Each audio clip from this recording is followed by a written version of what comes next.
Sehat? Sehat, Pak. Baik, terima kasih. Tapi sebelum kita mulai pembelajaran kita hari ini, satu hal yang ingin Pak sampaikan. Dalam situasi COVID, hal sederhana yang Pak ingatkan, kita harus selalu memakai masker. Semuanya sudah pakai masker? Sudah, Pak. Salah satu anak untuk membawa kita dalam doa.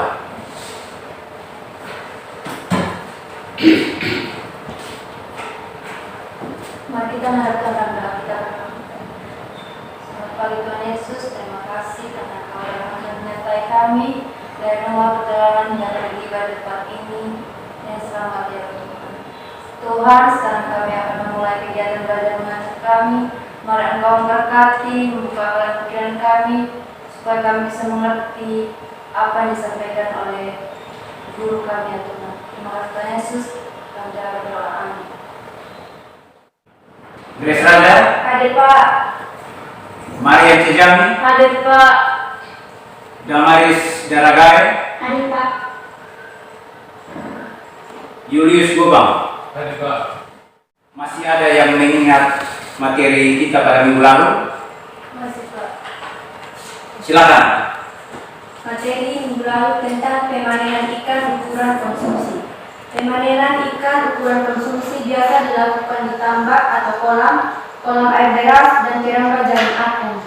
Pelaksanaan panen yang tepat adalah pagi atau sore karena suhu air di dalam tambak atau kolam saat itu rendah sehingga ikan tidak stres. Jadi baik, pada minggu lalu itu kita sudah mempelajari tentang pemanenan ikan di kolam, tambak ataupun di keramba jaring apung. Jadi pada proses pemanenan itu dapat kita lakukan pada pagi ataupun sore hari karena pada keadaan itu suhunya rendah, jadi tidak menyebabkan ikan itu menjadi stres. Dan dalam pemanenan itu terdapat dua macam. Jadi pemanenan ikan di kolam itu ada pemanenan pencarangan dan pemanenan total. Untuk mempelajari materi kita hari ini, kita akan mempelajari tentang pengendalian mutu hasil pemanenan ikan. Kemudian tujuan pembelajarannya, sini ada 5.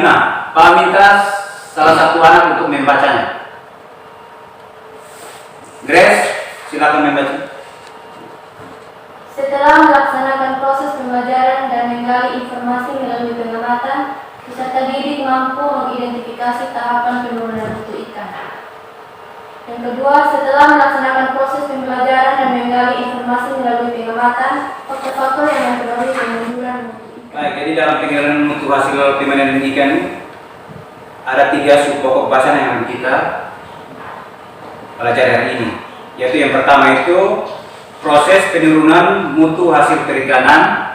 Kemudian yang kedua itu adalah faktor-faktor yang mempengaruhi mutu ikan. Kemudian yang ketiga penentuan kesegaran ikan. Dalam proses penurunan mutu hasil perikanan itu ada 3 yang menyebabkan mutu dari kualitas ikan. Yang pertama itu penurunan mutu secara autolisis. Jadi penurunan mutu secara autolisis ini adalah suatu aksi kegiatan enzim yang mengurai senyawa kimia pada jaringan tubuh ikan yang berakibat jaringan dan ukuran ikan akan berubah ke arah yang kita sebut busuk. Kemudian yang kedua itu adalah penurunan mutu secara kimiawi. Penurunan mutu secara kimiawi itu perubahan oksidasi lemak pada ikan yang menyebabkan bau tinggi hingga gejala ini dinamakan dengan ketengikan. Hal ini bisa menyebabkan penampilan atau penampakan ikan tidak menarik dan bau tidak segar lagi. Baik. Ada yang mau bertanya pada materi kita hari ini? Silakan. Mengapa harus dilakukan pengendalian mutu terhadap hasil panen ikan? Mengapa harus dilakukan pengendalian mutu pada hasil panen ikan? Ada yang bisa membantu Pak? Saya Pak. Silakan. Pengendalian mutu hasil panen ikan atau disebut juga pasca panen ikan merupakan tahap penanganan hasil budidaya ikan segera setelah dilakukan permainan ikan agar kualitas ikan hasil panen tetap baik. Baik, tepuk tangan dulu. Baik.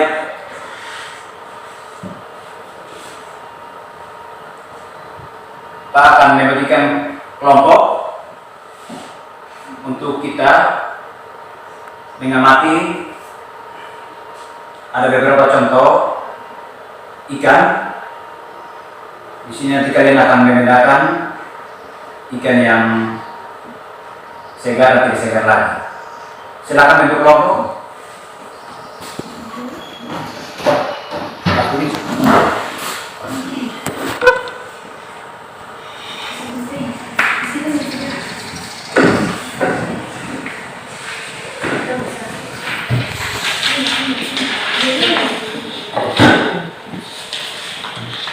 Baik, jadi silakan kalian mengamati, kemudian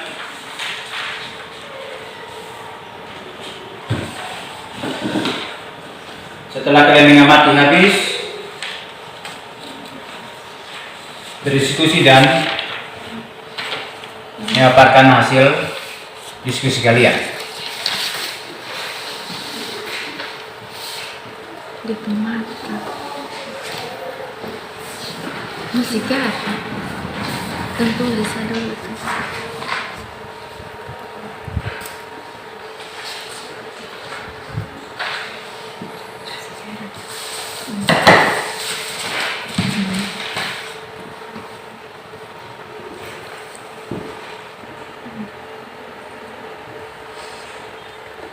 Baik, sudah selesai semua? Sudah Pak. Kalau sudah selesai, Pak minta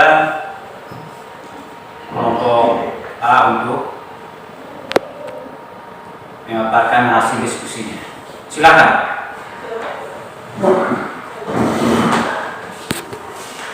Baik, terima kasih atas waktu yang diberikan. Menurut hasil pengamatan kami, ikan yang kami amati termasuk dalam ikan segar. Menurut dari kenampakan mata, mulut, sisik, insang, dan daging, itu termasuk ikan segar.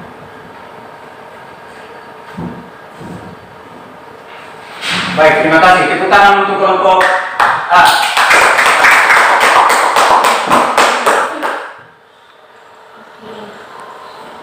Oke, jadi baik.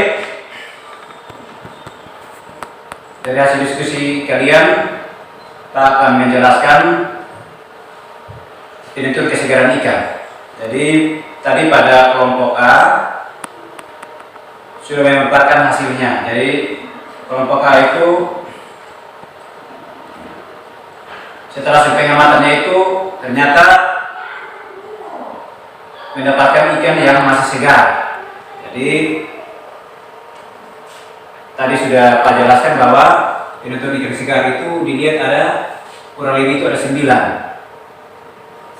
Yaitu yang pertama adalah kenampakan, mata, mulut, sisik, insang, daging, anus, bau, dan mungkin ada lain-lain lagi. Jadi untuk ikan segar itu yang kenampakan itu kita lihat dari dia punya teksturnya ini, tubuhnya bentuk ini masih cerah ya. Jadi masih cerah, terang, mengkilat, tak berlendir. Kemudian untuk mata, matanya ini kan masih menonjol ya, masih menonjol keluar. Berarti ada ciri-ciri yang masih segar. Kemudian mulutnya ini masih terkatup, ya. Kemudian sisiknya ini masih melekat kuat. Kemudian insangnya ini masih masih Merah. merah cerah ya. Kemudian harusnya ini warnanya masih merah jambu atau tidak pucat ya. Kemudian Baunya segar. baunya masih segar. Ya, Pak. Kemudian yang terakhir itu kalau dimasukkan di dalam air dia akan tenggelam. Baik, jadi untuk pembelajaran kita hari ini kita cukup saja pada saat ini. Pak minta salah satu untuk membuat kesimpulan, bisa bantu Pak membuat kesimpulan. Silakan. Silakan, Grace. Penurunan mutu secara autolisis. Aksi kegiatan enzim yang mengurangi senyawa kimiawi pada jaringan tubuh ikan yang berakibat jaringan dan organ ikan akan berubah ke arah yang kita sebut busuk. Yang berikut penurunan mutu secara kimiawi. Perubahan oksidasi lemak pada ikan yang menyebabkan bau tenik hingga gejala ini dinamakan ketenikan. Hal ini bisa menyebabkan penampilan atau penampakan ikan tidak menarik dan bau tidak segar lagi. Dan yang terakhir, penurunan mutu secara mikrobiologi.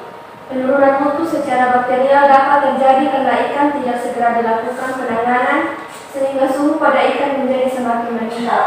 Dengan meningkatnya suhu tersebut, maka bakteri akan mudah untuk melakukan perkembangbiakan. Baik, terima kasih. Tepuk tangan untuk Grace.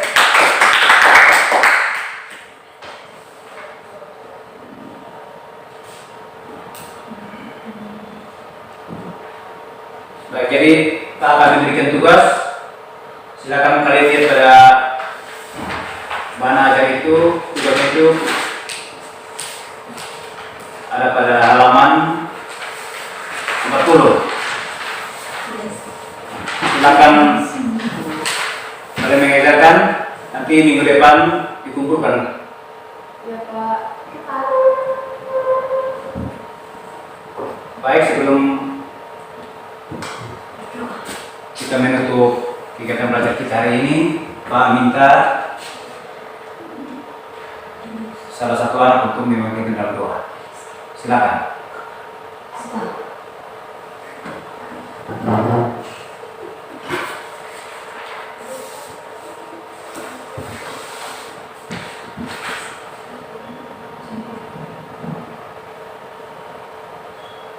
Teman-teman, sebelum kita mulai, mari kita menghadap Tuhan dalam doa kita berdoa. Bapa di surga, ini kami semua anak-anak-Mu datang dengan kepala yang tunduk, dengan hati yang terangkat ke hadapan yang adil dan penuh Tuhan, karena begitu besar cinta dan kasih-Mu dalam menuntun dan menyertai dari awal, pertengahan hingga berakhirnya kegiatan belajar mengajar kami pada hari ini. Tuhan, ini doa dan harapan kami. Ampuni salah dan setiap dosa kami, maupun dalam perkataan, perbuatan, dan pikiran kami. Hanya ini doa dan harapan. Terima kasih Tuhan. Amin.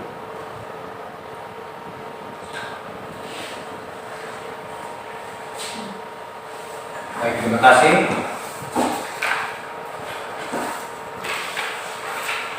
Pak ingatkan lagi,